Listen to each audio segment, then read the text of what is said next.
തിരുവമ്പാടി ദേവസ്വം ഇതിലൊരു രാഷ്ട്രീയ കളിയും ഇതിൽ കളിച്ചിട്ടില്ല. അങ്ങനെയാണെങ്കിൽ ഇത് തെളിയിക്കണമെങ്കിൽ ഇത് CBIക്ക് വിടണം. ഇത് CBI, കേരള പോലീസിന് ഇത് തെളിയിക്കാൻ സാധിക്കില്ല എന്നെങ്കിൽ ഇത് CBIക്ക് വിടണം. ഇത് തിരുവമ്പാടി ദേവസ്വത്തിൻ്റെ മുകളിലേക്ക് വെച്ച് കെട്ടാനുള്ള ഒരു ഗൂഢ തീരുമാനത്തിലേക്കാണ് പോയിക്കൊണ്ടിരിക്കുന്നത്. അജിത് കുമാർ സാറ് അങ്ങോരുടെ റിപ്പോർട്ട് കൊടുത്തിട്ട് അത് ശരിയല്ല എന്ന് മുഖ്യമന്ത്രി പറയുകയും മുഖ്യമന്ത്രി അതിൻ്റെ ത്രിതല അന്വേഷണം നടത്തുകയും വേണമെന്ന് പറയുകയും ദേവസ്വത്തിൽ ഒരു തരത്തിലുള്ള രാഷ്ട്രീയവും ഒരാളും ഇതുവരെ കാണിച്ചിട്ടില്ല. ഇപ്പോൾ നമുക്കൊപ്പം ജെയ്സൺ ചാമോളപ്പിൽ കൂടിച്ചേരുന്നു. ജെയ്സൺ ചാമോളപ്പിൽ ഗിരീഷിന്റെ വാക്കുകളിൽ നിന്ന്, തിരുവമ്പാടി ദേവസ്വത്തിന്റെ വാക്കുകളിൽ നിന്ന് അതിലുള്ള നിരാശയും അതിലുള്ള ദേഷ്യവും ഒക്കെ പ്രകടമാണ്.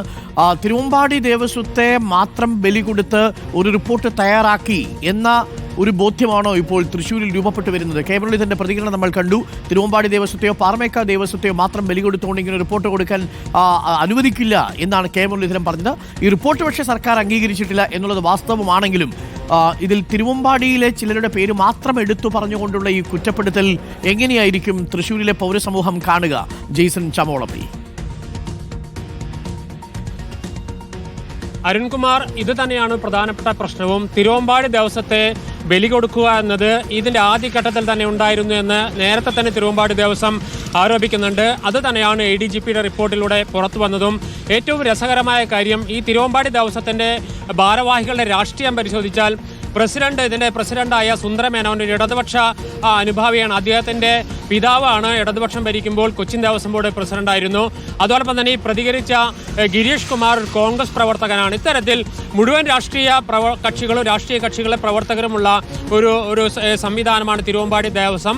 അതുകൊണ്ട് തന്നെ അത്തരമൊരു രാഷ്ട്രീയ അട്ടിമറി എന്നത് ആദ്യമേ തന്നെ തള്ളുന്നുണ്ട്. ഇവർ പറയുന്നത് 2024 സംഭവിച്ച ഒരു കാര്യമല്ല, 2023 തുടങ്ങിയ സംഭവങ്ങളുടെ തുടർച്ചയാണ് 2024 ഉണ്ടായത്. 2023 അന്നത്തെ കമ്മീഷണറായിരുന്ന അങ്കിത് അശോക് ഇതുപോലെ നിരവധി പ്രശ്നങ്ങൾ പൂരത്തിനിടയിൽ നടത്തിയിരുന്നു. ആ പ്രശ്നങ്ങളുടെ തുടർച്ച 2024 ഉണ്ടാകരുതെന്ന് പല മീറ്റിങ്ങുകളും കൂടി തീരുമാനമെടുത്തെങ്കിലും അവസാന ഘട്ടത്തിൽ അങ്കിത് അശോക് അഴിഞ്ഞാടുന്ന കാഴ്ചയാണ് തൃശ്ശൂർ പൂരത്തിന്റെ ദിവസങ്ങളിൽ കണ്ടത്. അതുതന്നെയാണ് അവസാന ഘട്ടത്തിൽ പൊറുതിമുട്ടി ഒരു കടുത്ത നടപടിയിലേക്ക് തിരുവമ്പാടി ദേവസ്വം കൊണ്ടെത്തി. പക്ഷേ പോലീസിന്റെ വീഴ്ച ഒരിക്കലും ഒരു ക്രമസമാധാന ചുമതലയുള്ള ഒരു ഉദ്യോഗസ്ഥനെ എങ്ങനെയാണ് അംഗീകരിക്കുന്നതാണ് ഏറ്റവും തമാശ നിറഞ്ഞൊരു ചോദ്യം. മാത്രമല്ല, ഈ സംഭവങ്ങളെല്ലാം ഉണ്ടാകുമ്പോൾ ഈ സംഭവ സ്ഥലത്തുണ്ടായിരുന്ന ADGP എന്ത് ചെയ്യുകയായിരുന്നു, ഉറങ്ങുകയായിരുന്നു എന്നതാണ് അവർ ചോദിക്കുന്നത്.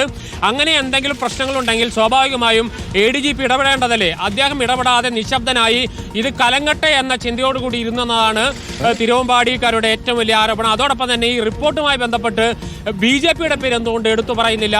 ഒരു അട്ടിമറി നടന്നിട്ടുണ്ടെങ്കിൽ, അട്ടിമറിക്കുള്ള ശ്രമം നടന്നിട്ടുണ്ടെങ്കിൽ ഒരു പോലീസ് ഉദ്യോഗസ്ഥൻ കൊടുക്കേണ്ട റിപ്പോർട്ട് പരോക്ഷമായ അല്ലെങ്കിൽ പാതി റിപ്പോർട്ടല്ലല്ലോ, പാതി വന്ന റിപ്പോർട്ടാണ് ഇപ്പോൾ കൊടുക്കുന്നത്. പക്ഷേ ഇപ്പോൾ ഈ പാതി വന്ന റിപ്പോർട്ടിൽ BJPയുടെ പേരില്ല എന്നതാണ് ഇപ്പോൾ കൂടുതൽ വിമർശനങ്ങൾക്കും ADGPക്കെതിരെയുള്ള ആരോപണങ്ങൾക്കും മൂർച്ച കൂട്ടുന്നത്. ഏതായാലും തിരുവമ്പാടി ദേവസ്വം പൂർണ്ണമായി തള്ളുകയാണ്. മാത്രമല്ല, CBI അന്വേഷണം വേണമെന്ന ശക്തമായ നിലപാട് അവർ ആവർത്തിക്കുക കൂടി ചെയ്യുകയാണ്. അരുൺകുമാർ. Thank you Jason.